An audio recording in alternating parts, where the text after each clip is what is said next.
you don't have to go find success. Success will come find you. It will land right on top of you. I guess in acting, they call it one of the metaphors. I think it's like trying to catch a feather. It's like if you go chase it, it'll go away from you. Yeah. But if you just sit there still and let it come, it'll come to you.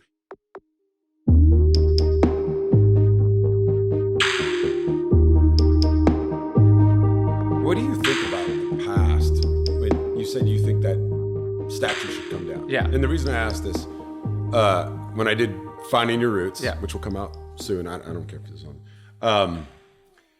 He showed me a picture. Obviously, I'm part black. Yeah.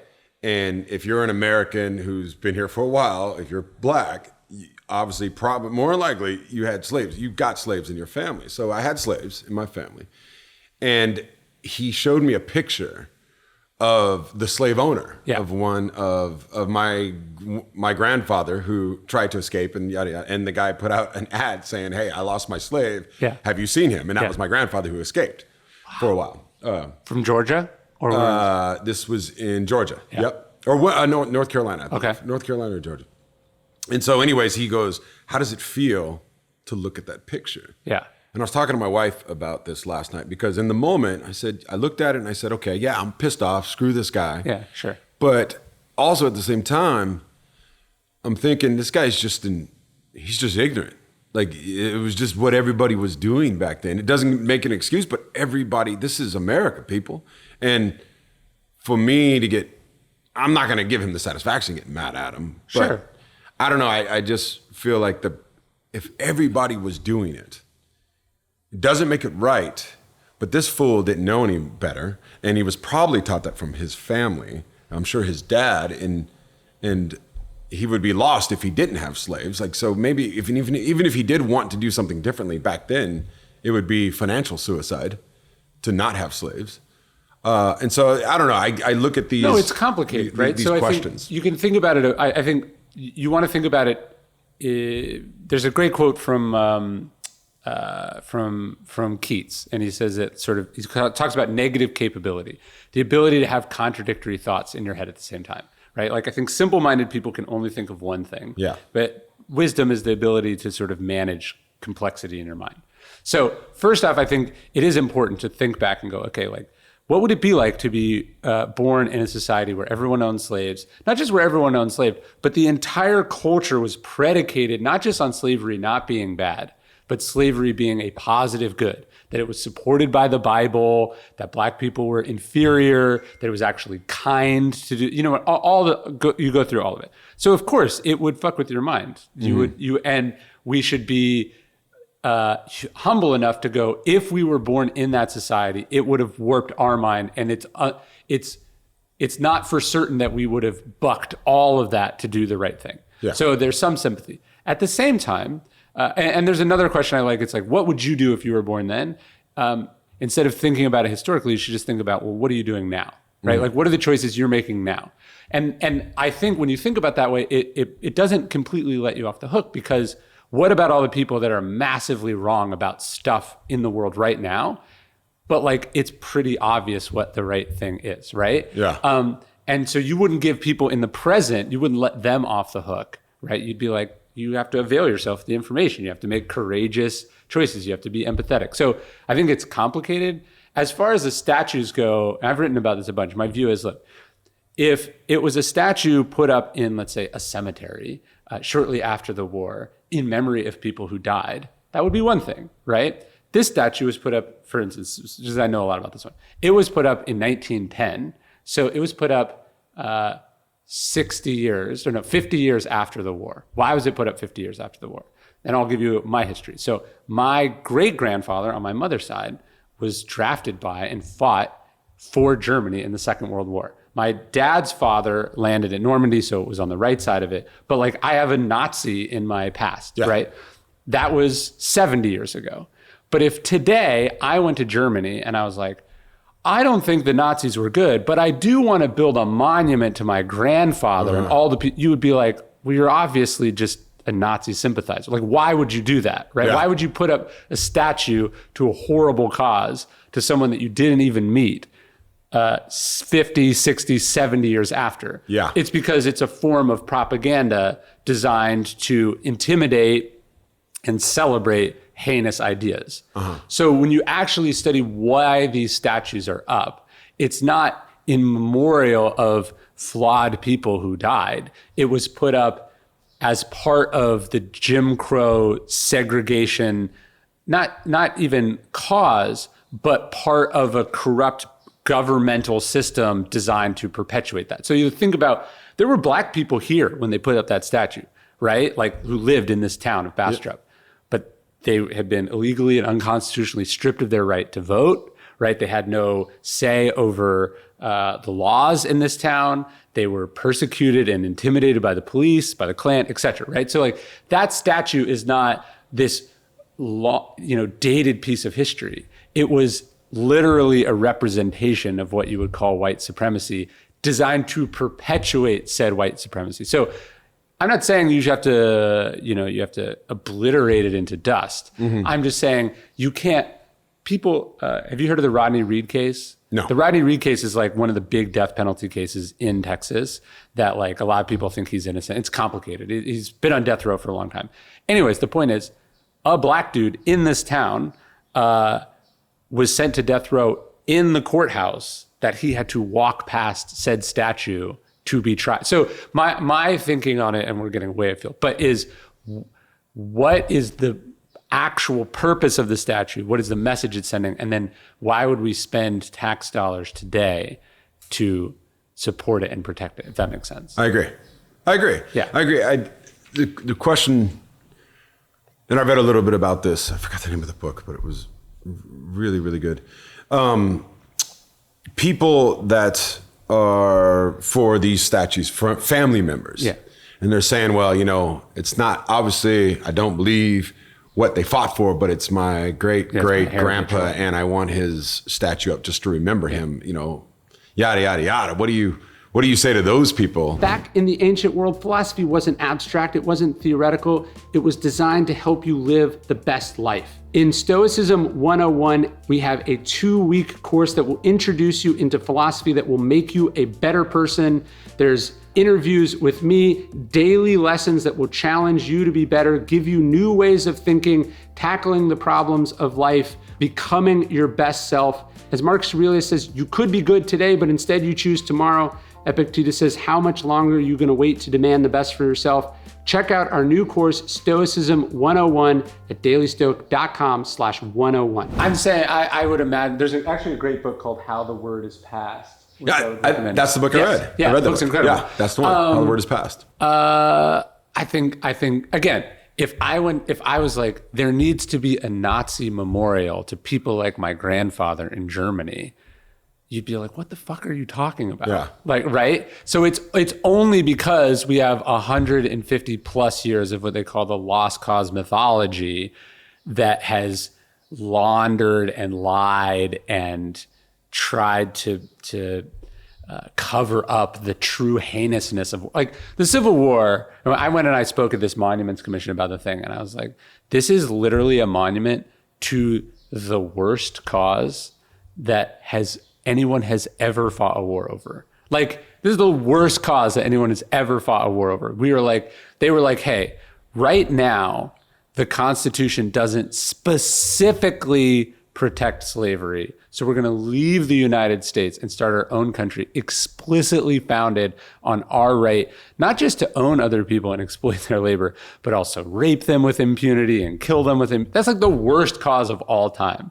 So the idea that you're like, oh, I just really care about the memory of my relative that you've never met, right, strikes me as actually you've just I think people don't like to have the version of the history they were taught as kids challenged. This is what I think the debate over critical race theory is largely about. It's just like, I don't want to have to change my mind. Yep. Right? And I think the mark of a smart person is the ability to change your mind. And so I think there's just a lot of just like, I like things how they are. Yeah. And here you are making me uncomfortable by demanding that I update those assumptions. Yeah. Right? And that's hard. I just learned about the Trail of Tears. Oh, yeah. And I guess the cotton-rich soil that the United States gave the American native tribes, one of them being the Seminole Native Americans, and then they took it back because they said, hey, that's great cotton. And we did the same thing with oil once they discovered oil. Once they discovered it, they're like, okay, give it back to us, you're out of here. Yeah. And forcefully, we'll kill you if you don't get off. But before they did that, on that soil, the Seminole Native Americans had slaves, and they had obviously black slaves. And so I think if you're a student now, and it's always the young ones that are saying, man, this is ridiculous. Tear down those statues, tear down those statues. Are you going to change the name of the Florida State football team now, the Seminoles, or isn't that what they're called? Yeah. Do you start doing all these, and that's part of, okay, I don't want to have this conversation now. Let's just move on and be happy now. I've been rooting for the Redskins for 40 years, and now you're going to call them something else. Yeah, and don't change the name. Yeah. Okay, but is that really that? Like, I think people get really caught up in things that don't matter that you would adjust to really quickly. I think at the core of it, people just don't like change. This is one of the things the Stoics talk about, that everything good has also come from a change, right? And so people just don't like change, and they definitely don't like change that would imply that the way they were doing it before was wrong. So like, I'll give you an example. Like my parents do this, where it'll be like, you're like, hey, you can't that's not a thing that we do with kids anymore. I'm not even talking about violence. It's like, hey, like, you can't give a kid X, or like, you can't say something like that, like X to a kid. Or like, I remember my mom was like, oh, you can't put a kid in the front seat of a car, or whatever. Yeah. And it's like, yeah, you haven't been able to do that since I was a kid. What are you talking about? Right. Yeah. And the reason they're sensitive to that is because by saying this new way is better and safer, it's implying that the old way was not safe or came from some, you know what I mean? And so people don't, but really, like, you were doing the best. And I think this goes to your point of the ancestor a little bit, because I mean, he definitely knew when he was holding your great grandmother down and raping her against her will, that she probably was not enjoying this, right? Mm-hmm. Or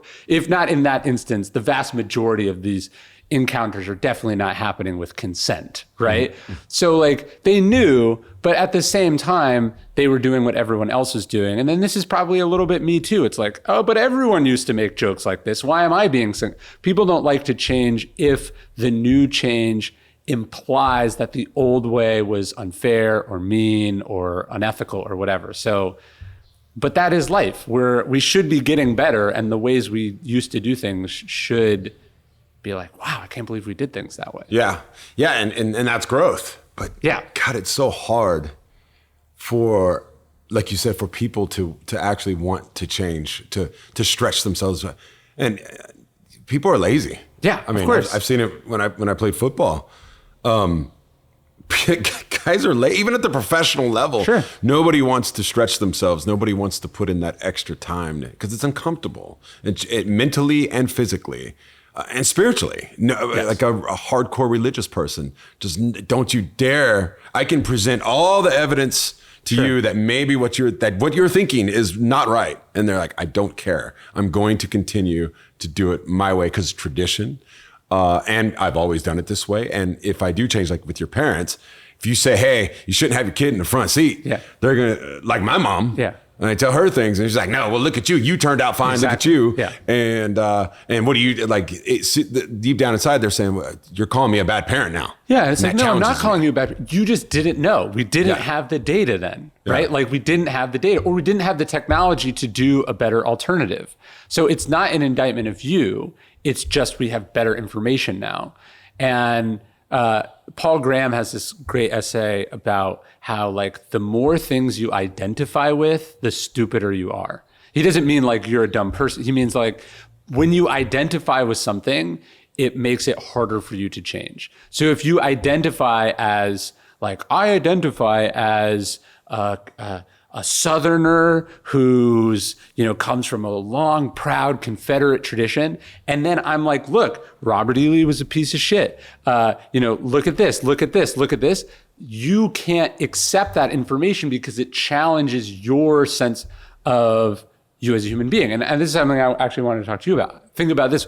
If someone identifies as an NFL player or like as a all-star or a Pro Bowler or like a famous person, as you identify with these things that are part of your job that have an expiration date on them, it makes it impossible for you not just to handle the inevitable decline that all skills would go through, but then what about when that does come to an end, right? Like now you're not that person anymore, but you can't change or adapt because you've identified with it. And then this feels like a form of death when really it's just a transition into something new. Yeah.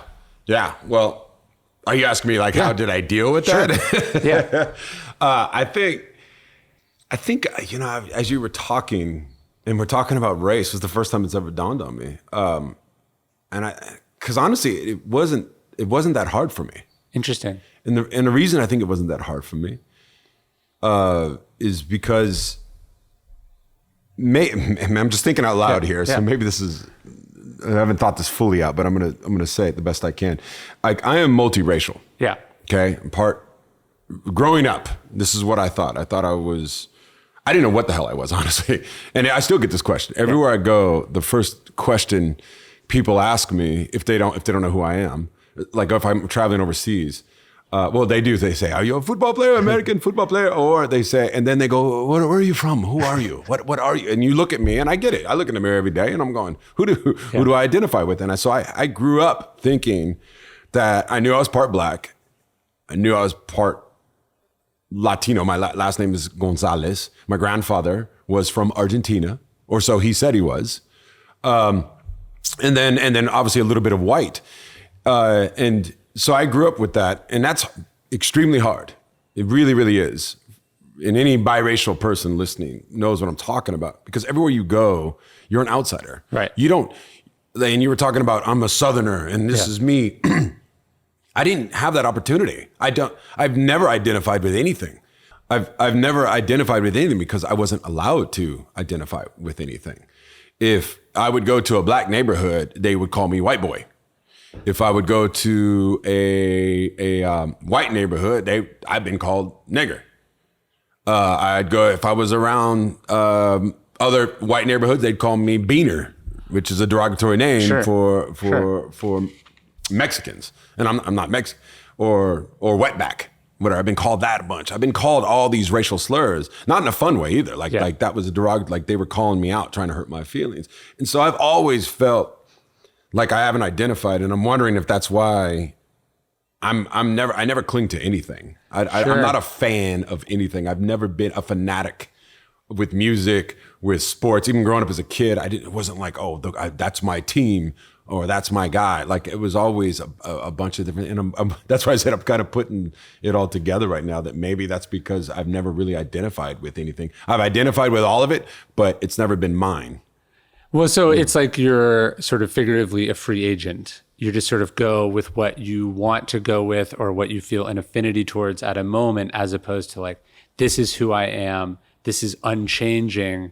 And as a result, if someone attacks me for that or undermines that, or it changes, like in the case of football going away, you're not feeling some sort of like loss or grievance. No. And I get to be honest. To me, there's freedom in that. I mean, of course, some people aren't going to like that, because people want you to pick a side. Yeah. They want you to be on their team.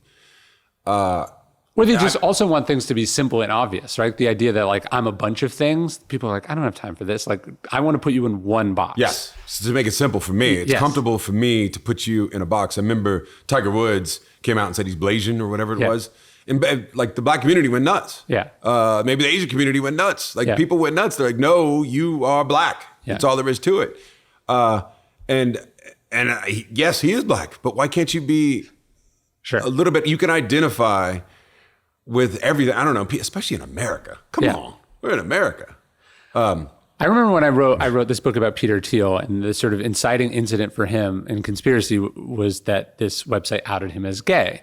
And he was like upset about that. And so people said, well, is it because you're ashamed of being gay? Like, obviously, if they're like, we're not saying it's bad. Why are you upset that we said that you're gay?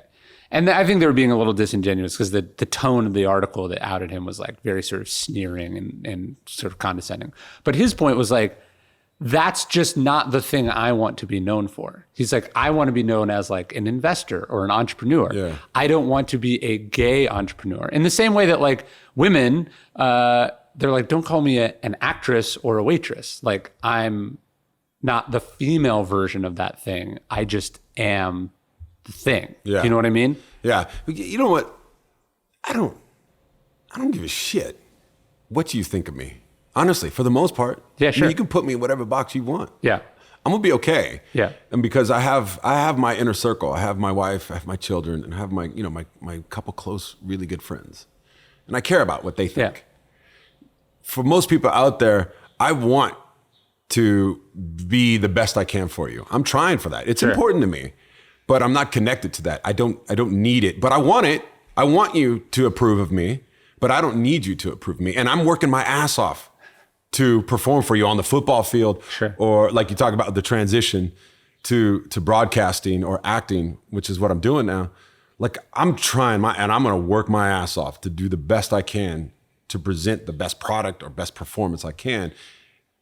And I want you to like it, but if you don't, then there's nothing I can do because it's out of my control. I guess that's Stoicism. That's the definition of Stoicism. Yeah, is this thing up to me? Mm-hmm. And yeah, one of my favorite quotes from Marcus Aurelius, he's basically saying like, look, like ambition is like tying what you say and think and do to like what other people say and think, right? Like I want to be selected to the Pro Bowl, or I want to be given a scholarship, or I want to be inducted to the Hall of Fame, or I want the Critics' Choice Award or bestseller list, right? Those things. But he says sanity is tying it to your own actions. Yeah. So like you have to, in a way, you have to come. It's not that the external scorecard is not important, because of course it is. If you don't catch the ball, if you don't get enough yards, like you don't get paid, or you don't get the same size contract that you might. Like if my books don't sell, people stop asking me to write books, or they stop paying me to do books. But if that's your success, well, what if you do something that's like ahead of its time? Or what if you do something that people don't appreciate or don't expect? Or what if you're doing it for a different set of motivations? Then you're not going to get that thing that you've essentially said success is up to my success is somebody else's decision, which is not a good place to live and not a good place to do good work from. I think you have to cultivate like your own metric of success. So I try to be in a place where like the book is a success on day one, like before it comes out, or so day zero, let's say, or day -1. And then everything else is extra. Like I know the process was enjoyable. I know it was creatively fulfilling. I know objectively I did something that I wanted to do. And then if it sells 1,000 copies or 1,000,000 copies, which isn't fully in my control, that is only extra or no more than I already have. Do you still do your feelings get hurt? Sure. I mean, so Conspiracy, I think, is my best book. It's probably sold the least well of all the books. It's still a success. Like, if any other author published it and it sold that many copies, they'd be like, "That's so nice. You did a good job." Mm-hmm. But like, and you could make a living. But it didn't do what I wanted it to do necessarily. Like, its success is not. Let's say its sales figures are not commensurate with like my judgment of it. Uh-huh. But like, in a sense, I was glad that happened because it helped decouple the two from each other. Yeah. So now I know I can do my best work and it might not be my most commercially successful work. Conversely, I did this book, Growth Hacking, several years ago that my publisher suggested, and I was into it and I'm glad I did it, but it sold like very well and been lucrative. But like when I'm looking back on my life, I'm not like, oh, that was so meaningful to me. So it helped decouple commercial success and creative fulfillment / like challenge of it. And so now I try not to think about that. That's. I also you. It sounds like an artist who a musician playing the hits, playing the music. Like, okay, this song that we were kind of into, all of a sudden is like the most popular song in the world. But the stuff I really, really want to make is not really received well. And so what do you do then? Like that's the well, I think ideally there should be a track for both. Like, I mean, there should be a track for both. Like some sort of, what do they call it? Like one for me, one for them. You know what I mean? You kind of think about it that way. I mean, ideally you want both. Ideally you want it to be very creatively fulfilling and commercially successful. Like why would you make something that you didn't want to be reached to people, a lot of people? But I think you have to ultimately ask yourself, like, who is in charge? Like this audience, this mob that I'll never meet, also random luck, or like am I in charge? Yeah. Let me ask you something, because I'm about to start like the next book in this series that I'm doing, and I wondered if you might have some insight or relate to it. Like when so a season ends, and then you get a couple months off or whatever, and then you're starting to gear up for the next season. What was your feeling about that? Were you excited for a new season to start, or was there sort of a dread for you that you knew it was going to be very hard and it would be grueling? Once again, like you said, I forgot who you said that, but you can have both feelings at the same time. It's kind of like bittersweet. Yeah. It's what's coming. You know what you just went through, the strain it put on your body, mentally, physically, spiritually, your family. It's very, very stressful. Football, people always ask me, they're like, man, do you miss it? And I'm like, hell no. Right. But then part of me goes, hell yeah. Yeah. I both. I mean, it's like graduating from high school. You're going to miss it, but I don't miss getting my ass kicked, the fight, the monotony of going every single day. It becomes so boring. It's a grind, right? It's a tremendous grind. And football, I played basketball too, and I had an opportunity to maybe go pro basketball. Certainly my career wouldn't have been as good as I was, just from a physical standpoint. But to me, it's the best decision I ever made, obviously, to go play football, because football is a fight. Yeah. Basketball is better than football from a physicality standpoint. Football, especially back when I played, it's a constant fist fight every single day. Imagine going to it's like boxing, I guess. Yeah. Like it's not fun. Yeah. It's not fun. The games are fun, but it's not fun.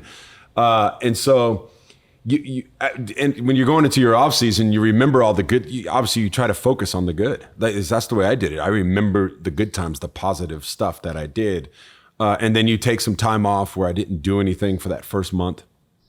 And then slowly but surely, I'd start getting back into it. I wouldn't even touch a football. Really? That was the beauty of basketball for me. Basketball was my saving grace, because I would just go play basketball because I really, really enjoyed it. So you could stay in shape.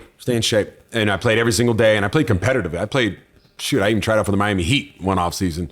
But I play in the summer pro leagues out there with Magic Johnson, a lot of Bo Outlaw. I remember Antoine Jameson, like Antoine Walker, Paul Pierce, like all these pro leagues. I was in them. Yeah. I'm doing well. Yeah. But that would be a way for me to take my mind off of football. And then once the summer came, I started gearing up into it. And you started slowly but surely getting my mind wrapped around what I want to do, set some new goals, keep building off of what I did before. You're never satisfied. I think that's how you become truly, truly great. I never rested and said, "Oh my God, I was first team All Pro last year." It's like, no, I got to get even better. I had 1,000 yards. I need 1,200 yards this year. I need to keep pushing myself. That's pretty much how it went for me every single year. Yeah, there's an expression: painters like painting, writers like having written.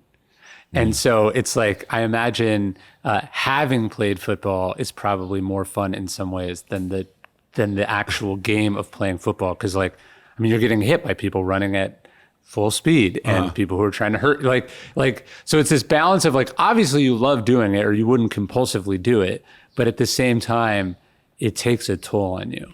Yeah, it does take a toll. Like I said, physically, mentally, spiritually, and you go through the ups and downs. 17 years, man, I've had my share of depression. I've had my share of bad moments.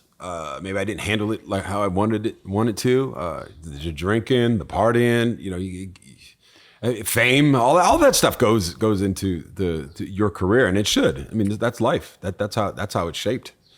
But for me, what I struggled with most and into that transition to was, and even still to this day, I have a little bit of that imposter syndrome. Oh yeah. I don't ever really It takes me a while to feel totally confident.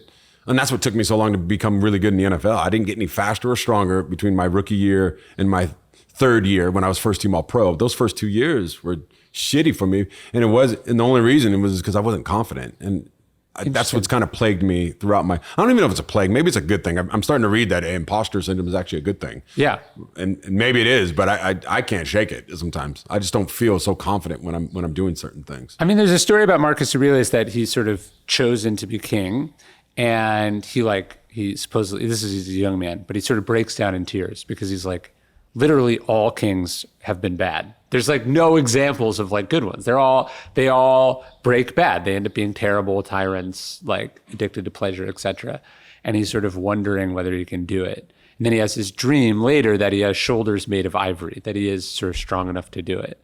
But I was wondering that about your career because you have a sort of a slow start. But I wonder, do you think you could have played as long as you played if you'd come out of the gate stronger? I don't know, but it's the best thing that ever happened to me. You're right. If I would have came out and played, I would have never went through that dark time in my career where I doubted myself so much. I'm talking, I got benched. I got written up in the papers telling me I was a bust. Like that stuff hurts. And I still hold on to that. And that's a chip I'll have for the rest of my life of being so embarrassed and feeling so much shame and guilt and all that stuff. I mean, it was all of it rolled up into one. But I think when you go through those situations, and I read a lot and I read a lot of biographies, and it seems like a lot of the people that have achieved greatness go through those really extremely dark times. Like there's nothing wrong with going through those extremely dark times, as long as you eventually figure it out. Yeah, Churchill says that every prophet has to go through the wilderness, and then from the wilderness, this is where they produce psychic dynamite. The idea being that you have to go through this experience where you're sort of sent away. It's kind of the hero's journey, where you're sent away, you're doubted, you struggle. And then if you come out of the other side of that, you're much stronger. I remember I was talking to John Snyder once, the GM of the Seahawks, and he was saying like, they have trouble when they draft players who have never been through anything before, because like almost everyone goes through some version of that dip when you start, because you're like the best in college, and then you're like, oh shit, like the NFL is another level. The NFL is another level. And if you've never had to adjust to like not getting everything you want and like struggling and having to learn and grow, like it's going to kick your ass. Yeah. Well, I had that when I was younger. I guess kind of had a bully. People can look up that story, but I had a bully. Long story short, I had a bully. I played Pop Warner football. I was the worst kid on the team. Had this bully come down, try and beat me up. And that changed everything. And it helped me become a better football player. Yeah. But then after that, once I figured that out, football, oh man, I was the man until I was a first round draft choice. I was that guy that your guy probably wouldn't like. But I bet in that experience, as you were adjusting, even though you still struggled, you were drawing on the strength that you drew on.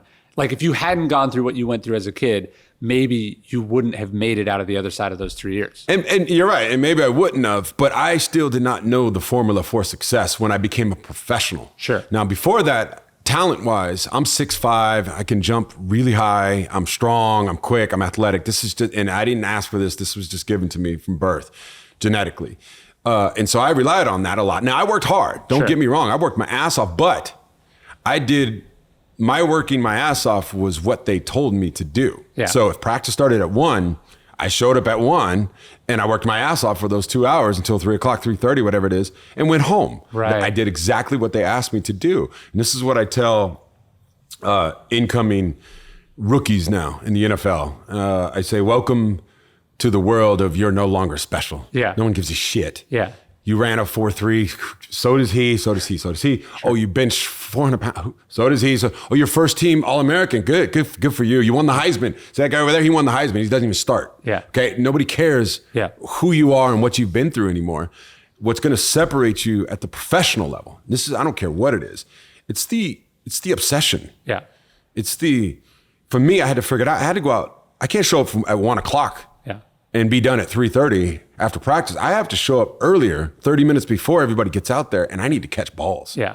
And while the defense is going, I need to catch balls. While when coach calls us up afterwards and everybody goes home to go play video games and go talk to the sweetie pies, I'm going to stay after and I'm going to catch more balls. Yeah. With my chin strap buckled, mouthpiece in, eyes wide open, focused, in the game situation, getting ready, obsessed with being the best. When I go home, I don't turn it off. I can be watching a basketball game or a football game, and I'm always thinking about, okay, how am I going to get better? Yeah. I make the joke, like I'd be walking down a hallway in my house, and I still do this to this day. I'll fake left and go right around the corner. To go get something out of the refrigerator because it's just, I was so obsessed and so programmed with that. And that's one of the things, you talk about that transition, I forgot that's what made me so great at football. And I think a lot of players forget about what made them so great when they played. And that's why you look at the statistics when players get done playing any professional sport, it's a huge fall off. I mean, depression, financial troubles, divorce, addiction, all that stuff that happens. And I think it's because they expect to be great again right away at whatever it is they choose. Not you're starting at zero. Right, not realizing that you got to go through all that embarrassment again, all that boring work again, all that stuff that made you great before. You forget, and I forgot. I thought, okay, well, I'll study for an hour and get ready for this broadcast and I'll be great. And it's like, no, well, that's ego, right? The idea that like you have like the Midas touch. Right. That like, because you were good here, that like, think about it, an investor, you make some great investment, you pick some company, it sells for a lot. Now just like the next thing that you're like, oh, that could be good. That doesn't, you have to, there's a rule in writing that your last book doesn't write your next one. You're always starting at zero. And I think that's why this one is intimidating to me. And I think it's good that it's intimidating to me because like the second you think that you're entitled to it or that it just happens, that's when you fall off. Yeah. Right? I mean, obviously you learn some tricks of the trade and it becomes easier in some respects. But if the second it loses its ability to scare you a little bit, you're probably coasting and somebody's going to get you. I agree. And I like that. But another thing that I learned through that second year going into my third year, where I went from being benched twice to being first team all pro 6 months later, whatever, the next season, also putting in that extra work, but then also I got to the point too that I was so depressed and feeling so bad about myself that I finally said, I don't give a shit anymore. Yeah. Like you're too self-conscious about it. I don't care. Yeah. I don't care whether you like what I'm doing or not. My teammates, I didn't care anymore whether you liked me or not. I'm going to do my thing. Yeah. And I'm out there. It was, I don't know, maybe it's a little bit of selfish too. It's like, I'm going out there and I'm just going to play my game. Yeah. I'm going to do what I want to, what feels natural. I'm going to be totally proud. I'm not thinking about when I run this 12-yard corner in the end zone, I'm not thinking about the touchdown. I'm just totally focused now, being as free as I possibly can. It's the same thing in acting. That's why I think I'm drawn to acting and broadcasting, live television and acting. Like you can't be thinking about the end and you can't be thinking about what just happened. You have to be totally in the moment and free. Yes. And the only way you're gonna be free is if you don't give a shit. No, I think that's totally right. And I think that's how I try to remind myself as I'm like intimidated by projects or whatever, is like, don't think about, I'm not trying, this thing I'm starting, because I'm supposed to start in like 2 weeks. I'm starting in 2 weeks. I can't take the end state of the book I am publishing next, like the last book, and compare it to where I am here. I'm starting totally fresh in all senses of the word, right? Yeah. And then I just have to be present and just do what I have to do like right now. So I just think, what's like a small, like I just think about like, what's the contribution that I have today? What's the deposit that I have to make today? And I know if I do that and I don't quit and I bring to it every day the level of like commitment and intensity, et cetera, required, eventually I'll get there. Yeah. Could take a year, could take 5 years, could take 20, you don't know how long it's going to take. But if you're like, I'm not going to quit till I finish this, I'm going to you'll get there. Yeah. So that's small steps, yes. Small steps, or 1% growth per day. Like yes. all the stuff that people talk about, that's in all great wisdom. Yes. Religion, great people they all say the same thing. That's the fun. All of it is the same thing. Yes. Wrapped in different boxes. Course. Well, I mean, think about it. Like you're some like Buddhist monk, or you're a Stoic philosopher, or you're a football coach trying to, teach some young player who's struggling. The situations are the same. I mean, they're still people and they're intimidated by this big thing. And they're like, what if you just focus on this little part of it and you just do, the process is the process, whether it's you're coming at it from a spiritual tradition, a philosophical tradition, a performance like coaching, it's not like any of the variables are changing just because it's different names or races or time periods in history. It's like people have been trying to solve tough problems or get to elite performance for thousands of years. And like, they're like, you got to be present.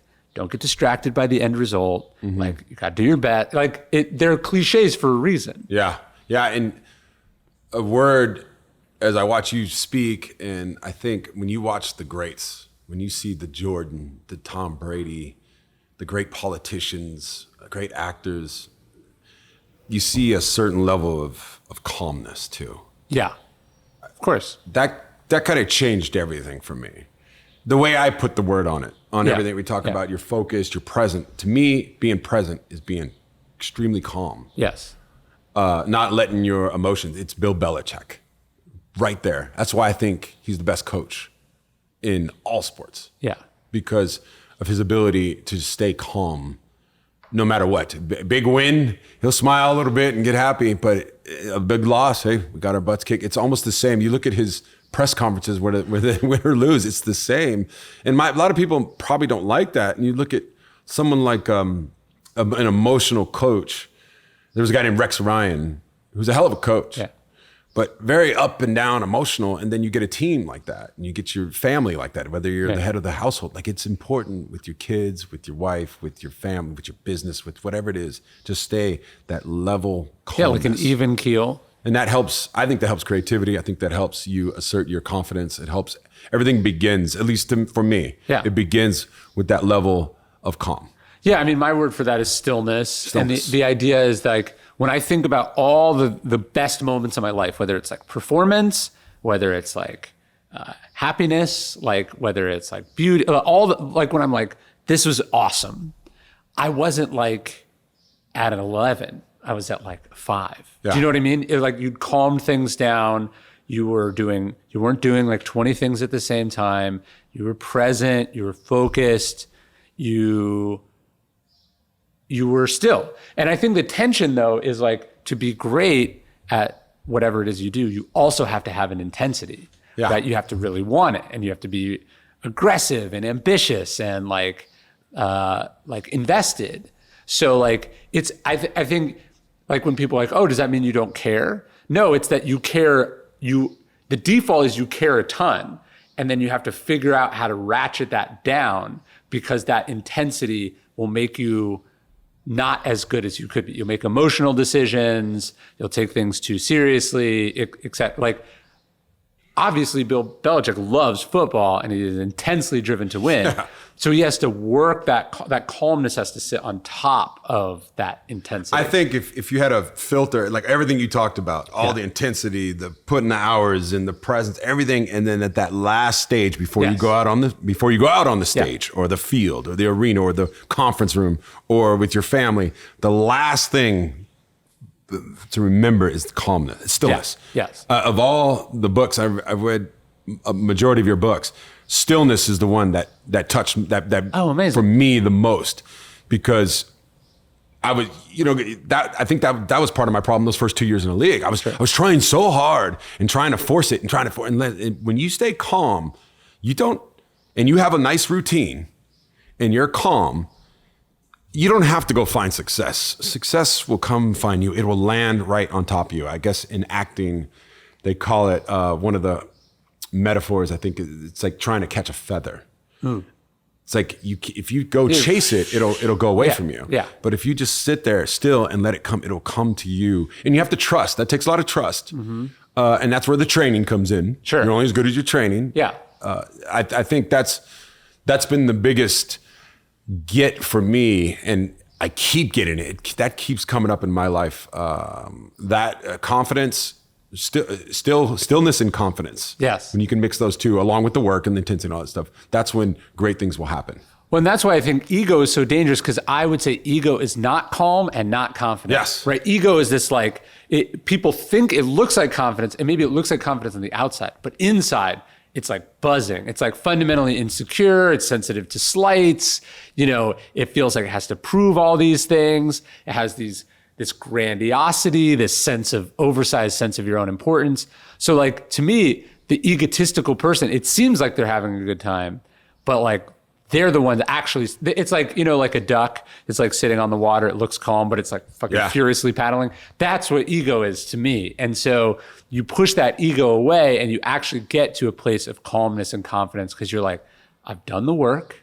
And I also know that if I don't calm down and get control of myself, I won't be able to access or use the training and the skills that I have as effectively. Yeah.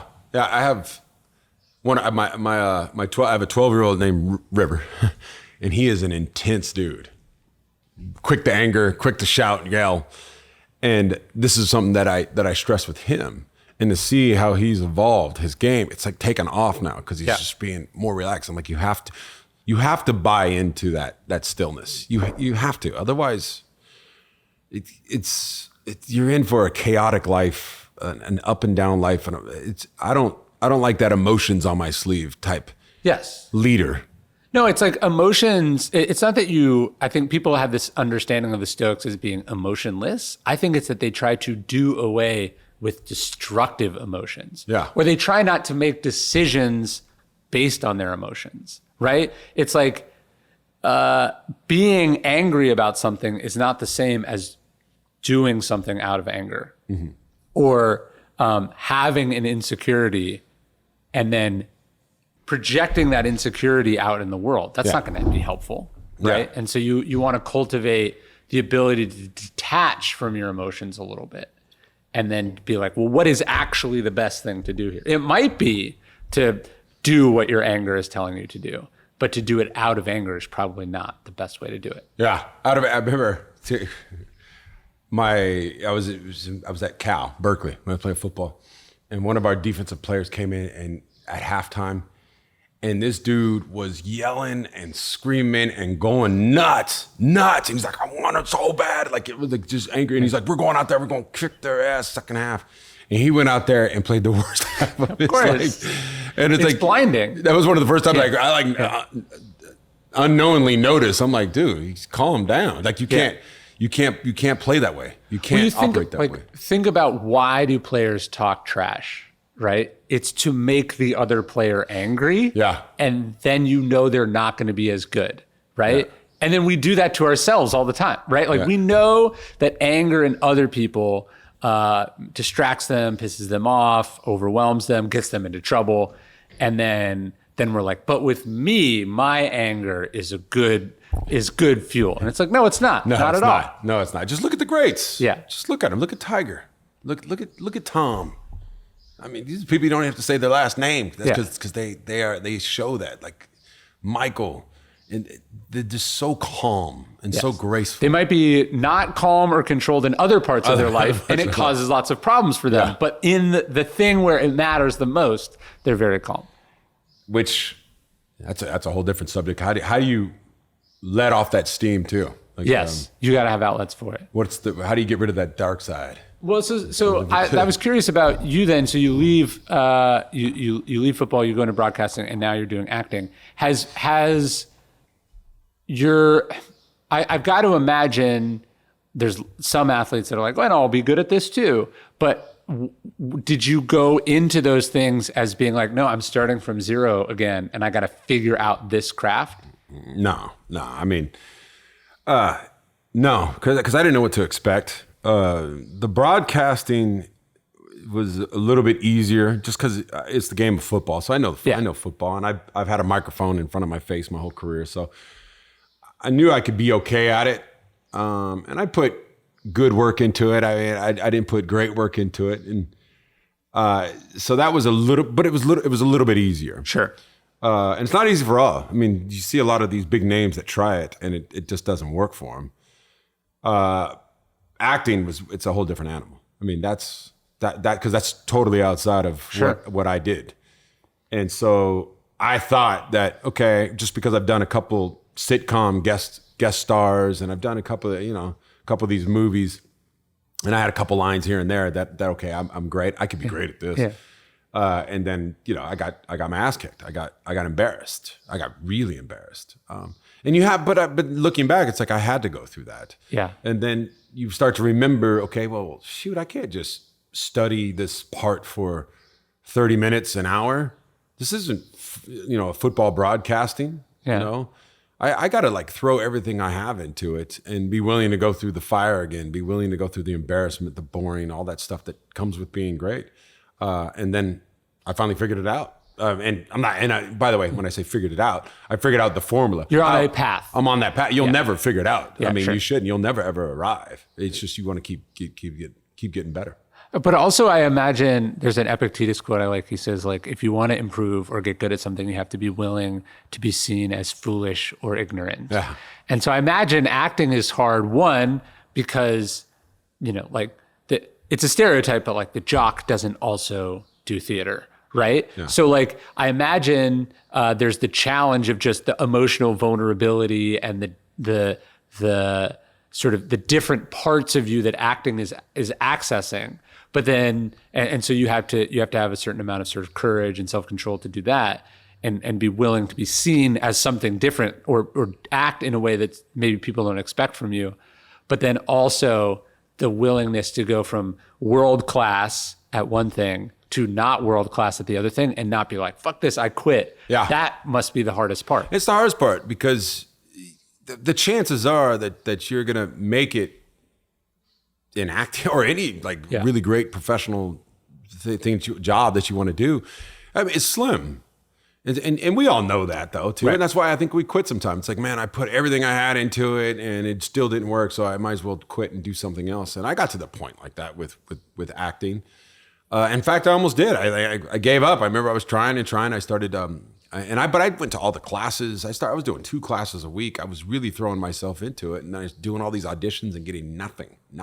Right. Even to go from being everything is inbound. Hey, Tony, we want you to do this. Hey, Tony, we want you to do this. We want this endorsement, blah, blah, blah. To then having to go like being rejected for stuff. Yeah. That would be a challenge. Yeah. And that's acting though. Yeah. I mean, you have to understand that. Or just even putting yourself out there. I want this. And they're like, no, you're not right. No. That's not fun. And that's the thing about acting too. You walk into a room, they've already made up their mind sometimes. Right. They're like, no. And then somewhat recognizable, where people just want to come meet you or something like that. Yeah. And they're like, hey, come in. Hey, I loved you, man. And then we've already decided, but we just wanted to see you anyway. Wanted to see if we could do it. But it's been great, and now I've been able to get some momentum. I got a couple, did a couple movies, got a couple shows now, and you start to, it's all part of it. Yeah. I mean, you have to fail, and then you finally will crack one a little bit open, and you're like, okay, I can do this. And then you start building off of that. Yeah. And you have to remember that, like I told you, confidence was a problem for me. And I used to teach my kids this, and I think I was wrong. I used to tell them after games, because maybe this is what I did. I'd be like, but I didn't do it, but I thought I was doing this. Where I was like, hey, you remember, like my son, we'd play a basketball game, or my son would play football, and he'd have like 6 or 7 tackles in the game, but I'd be like, hey, you missed 3 tackles. Right. Go home and think about those missed tackles. That's what you need to focus on. And to me, I thought that was right, but I did focus on the things where I got it wrong. But for the most part, I was focusing on where I got it right. That's what I replayed over and over in my head. And I was building off of that. And now I tell my kids like, yeah, you had a couple turnovers, River, whatever, in the basketball game. But man, that step back jumper, remember that. Remember you did that, and keep building off of that. That's what you think about before you go to sleep tonight. And first of all, it makes it more fun for you. Sure. Keep your confidence up. It'll keep you coming back for more. Because if you keep this negative way of thinking, and there's books written on it, The Power of Negative Thinking or whatever, that'll kill you in the long run. That'll make it not fun. Yes, and it doesn't build confidence. It doesn't build confidence, right? Like if you're focusing on what you did wrong, in some sense, it does potentially allow you to solve for that thing. Like if all you focus on is what you did right, then you're never going to fix your mistakes. But if all you focus on is what you did wrong, you're also not going to develop any confidence. You're not going to develop any like enthusiasm or pleasant memories with the thing. Yeah. And yeah, it's a tension that you have to do both. Again, to go to what we're talking about, you have to be able to see what you did wrong, but also not let that so consume you that you don't see that you did most of what you needed to do right. Absolutely. And I want to ask you, what is your thoughts on a balance in life? Work balance, family balance? Yeah. I mean, I think about it in terms of like sustainability. And so like did, let's say, drugs influence or make like Jimi Hendrix or Kurt Cobain or whomever's music better? Maybe, but it also killed them. So it's not good fuel, right? So like I think about like, let's say, like a lot of people think that like having kids, for instance, it makes it hard to continue to write. And this is definitely true for women, especially historically, because like, having kids takes so much time and they didn't have time to write or the freedom to write or make changes or whatever. So it definitely takes something out of you in the short term, I think. But if it opens you up emotionally, if it balances you out, if it gives you, we're talking about an outlet or, some sort of other thing I think my interest is not to write like a couple good books and then like take the money and retire.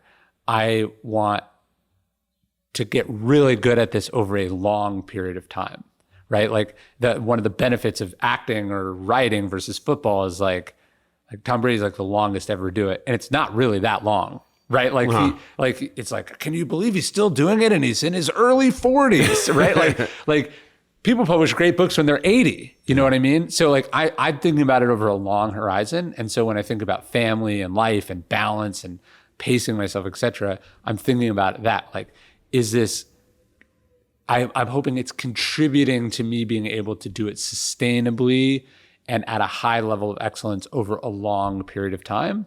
And also, like when I hear about these people like, you can't have a family, don't have kids, blah, blah, blah. I'm like, but how you're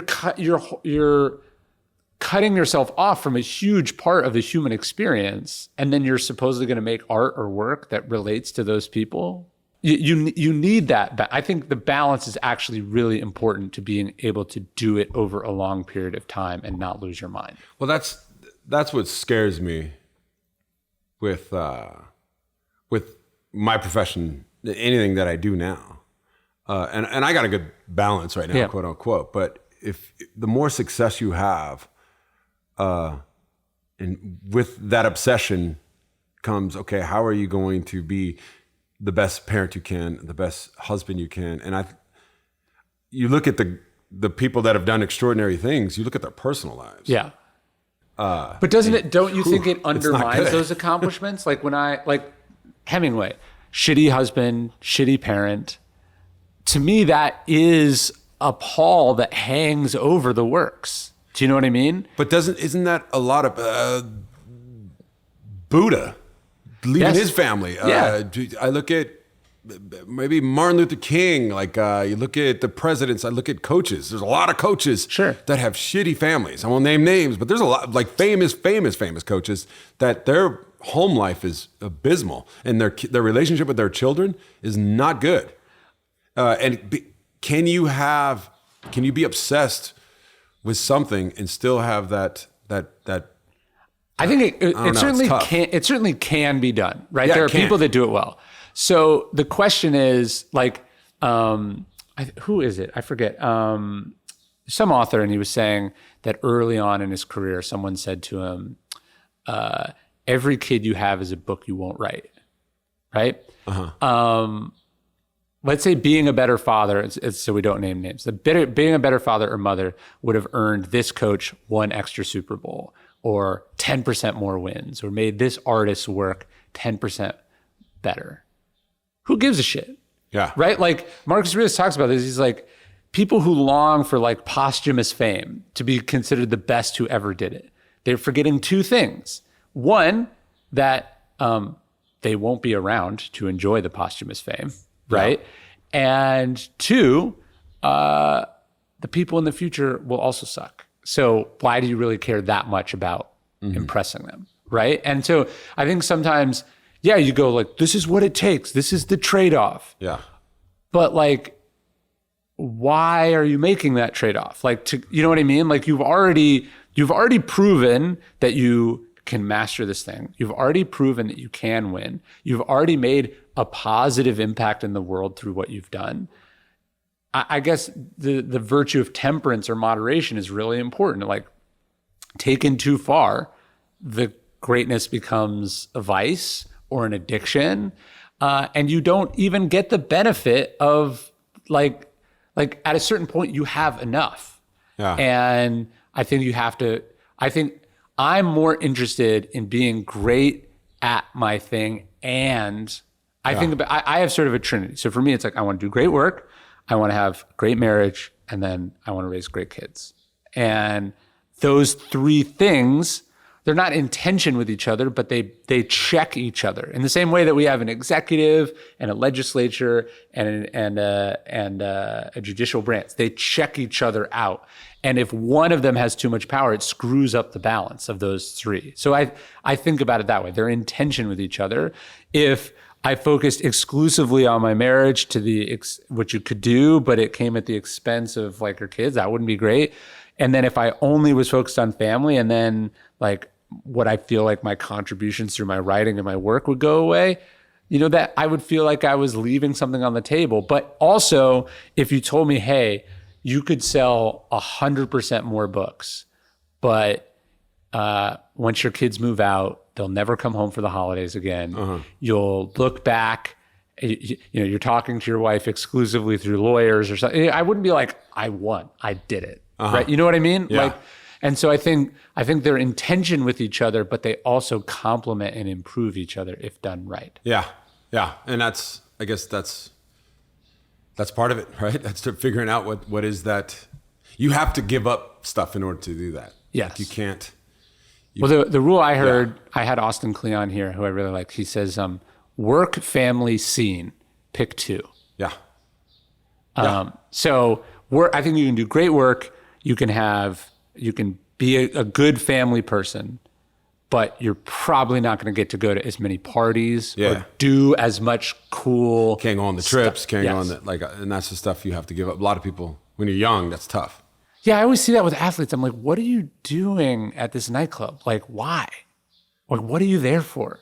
I know why I was there. I was that guy. Yeah, of course. Yeah. Of course. But that's coming at the expense of this other thing, which deep down ultimately brings more happiness and fulfillment. It's probably the reason that I didn't get married until I was 30. Yeah.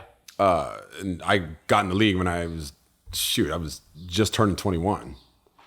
So I had a long time to be in the league, and it was football and fun for me. Yeah, and that was it. Nothing else mattered. Yeah. But once you get married, I stopped going out. I stopped having that quote unquote fun. It's a different type of fun. Yes. And that's how I was able to remain. You can't have all three. Yes. I think it's either family and work, and that's it. And I think that's the adult thing that you don't get everything you want. You can't have it all. Yeah. And you have to make trade-offs. It's tough. That's life, though. It's life. Yeah. I know. And that's part of, you have to plan for it. That's part of your route. Me, I have a routine. Like when I wake up, I want to do my writing. I want to do my reading. I want to do all this stuff. And this is. Well, I remember I asked you if you wanted, we were having someone over for dinner, and if you wanted to come, you're like, no, this is like kids movie night. And I was like, oh, I love that. Yeah. Yeah. You're like, this is the thing. I like that where I'll talk to someone, they're like, no, I'm home for bath time every night. And I think you need that though. In the same way that as an athlete, you need to like, look, practice starts at this time. And if you're like, you have to have structure. You have to have structure and systems and routine, or your life is chaos and disorder. Yeah. And I think family, if done right, although it is disruptive and it blows up your life in a lot of ways, it also provides structure, because you really quickly realize kids need structure. If you're just like, oh, sometimes we're here, sometimes we're there, sometimes we get up at this time, sometimes we go to your kids are a nightmare, because they're like, the world is chaotic and unpredictable. But when you're like, no, this is when we do these things. Yeah. Everyone just like, there's a stillness to it. Everyone calms down. You realize human beings need like a rhythm. Yeah. Yeah. I love it. That's That's what I try to do around the the old Gonzalez house. Dude, this is amazing. Thanks so much. Yeah, my pleasure.